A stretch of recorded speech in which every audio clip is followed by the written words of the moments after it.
भारत में एक ऐसा कानून है जिसने कामकाजी महिलाओं के लिए कह सकते हैं कि सब कुछ बदल कर रख दिया। आज हम बात करेंगे मातृत्व लाभ अधिनियम 1961 की और समझेंगे कि आखिर ये इतना जरूरी क्यों है।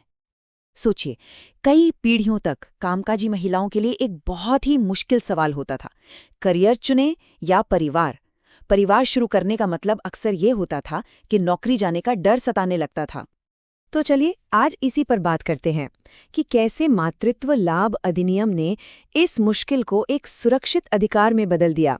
एक ऐसा अधिकार जो महिलाओं के रोजगार, उनके स्वास्थ्य और सम्मान तीनों की रक्षा करता है। तो सबसे पहला और सबसे जरूरी सवाल यही उठता है कि इस कानून का फायदा किससे मिल सकता है, मतलब कौन इसके लिए पात्र है। चलिए इसकी दो शर्तों को समझते हैं।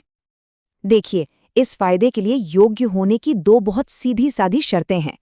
पहली शर्त यह है कि महिला ने बच्चे के जन्म की अनुमानित तारीख से ठीक पहले के 12 महीनों में कम से कम 80 दिन काम किया हो। और दूसरी शर्त, वो एक ऐसी जगह पर काम कर रही हो जहां ये कानून लागू होता है।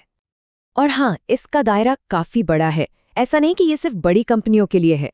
ये कानून फैक्ट्रियों, खदानों, बागानों से लेकर दुकानों और ऐसी किसी भी जगह पर लागू होता है जहां 10 या उससे ज्यादा कर्मचारी काम करते हैं। अच्छा, तो पात्रता की बात हो गई। अब आते हैं इस कानून के सबसे जाने पहचाने हिस्से पर कि आखिर छुट्टी मिलती कितनी है। चलिए इस अवधि को भी समझ लेते हैं। तो देखिए, पहले 2 बच्चों के लिए ये कानून पूरे 26 हफ्तों की, जी हाँ, 26 हफ्तों की पेड लीव देता है। और ये सच में एक बहुत बड़ा कदम है, क्योंकि इससे एक नई माँ को अपने बच्चे की देखभाल के लिए पूरा और ज़रूरी समय मिल जाता है। और इसमें जो सबसे अच्छी बात है वो ये कि ये कानून अलग-अलग हालात का भी ध्यान रखता है। जैसे तीसरे बच्चे के जन्म पर 12 हफ्ते की छुट्टी का प्रावधान है, किसी वजह से गर्भपात हो जाए तो 6 हफ्ते, और नसबंदी ऑपरेशन के लिए 2 हफ्ते की छुट्टी मिलती है। तो देखा जा सकता है ये हर तरह से एक मजबूत सुरक्षा कवच की तरह काम करता है। लेकिन कहानी यहीं खत्म नहीं होती। ये मदद सिर्फ छुट्टी तक ही नहीं है। साल 2017 में इसमें एक संशोधन किया गया जिसने आज के आधुनिक कार्यस्थलों के हिसाब से कुछ बहुत जरूरी नई चीजें भी इसमें जोड़ी। और इन्हीं नए बदलावों में से एक है वर्क फ्रॉम होम का प्रावधान। मतलब महिला अपने मातृत्व छुट्टी खत्म होने के बाद कंपनी से बात करके आपसी सहमति से घर से भी काम कर सकती है। जाहिर है ये काम की प्रकृति पर भी निर्भर करेगा, पर ये काम और बच्चे की देखभाल में संतुलन बनाने के लिए एक बहुत अच्छा विकल्प है। अब एक और बहुत जरूरी बात, ये तब लागू होती है जब किसी कंपनी में कर्मचारियों की संख्या एक खास नंबर को पार कर जाती है, और वो नंबर है 50।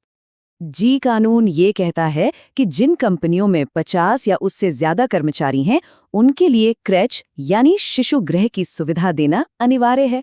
और इससे होता क्या है, इससे माता-पिता को एक मानसिक शांति मिलती है और वो बिना चिंता के आसानी से काम पर वापस लौट सकते हैं। तो हमने पात्रता, छुट्टी की अवधि और दूसरी सुविधाओं की बात की। अब इन सब चीजों को जोड़कर देखें तो सवाल ये उठता है कि इस कानून का असल मकसद, इसका मूल सिद्धांत क्या है। और इसका जवाब हमें सुप्रीम कोर्ट के एक फैसले से मिलता है। सुप्रीम कोर्ट ने साफ कहा है कि ये सिर्फ कुछ नियम कानून नहीं है, बल्कि ये सामाजिक न्याय को पक्का करने का एक बहुत बड़ा जरिया है।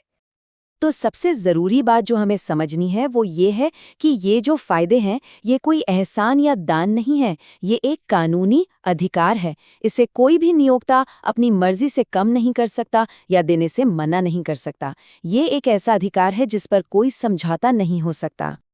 तो कुल मिलाकर देखें तो ये कानून लैंगिक समानता, सामाजिक न्याय और महिला सशक्तिकरण की दिशा में एक बहुत ही प्रगतिशील, एक बहुत ही मजबूत कदम है। ये महिलाओं के अधिकारों, उनके स्वास्थ्य और उनके रोजगार की सुरक्षा की गारंटी देता है। ये कानून एक बहुत मजबूत नींव तो रखता है, इसमें कोई शक नहीं, पर यह हमें सोचने पर भी मजबूर करता है कि कार्यस्थल पर समानता के लिए अगला कदम क्या होना चाहिए और ऐसे कौन से सुधार लाए जा सकते हैं जो एक ज्यादा बराबरी वाली और न्याय संगत दुनिया बना सके।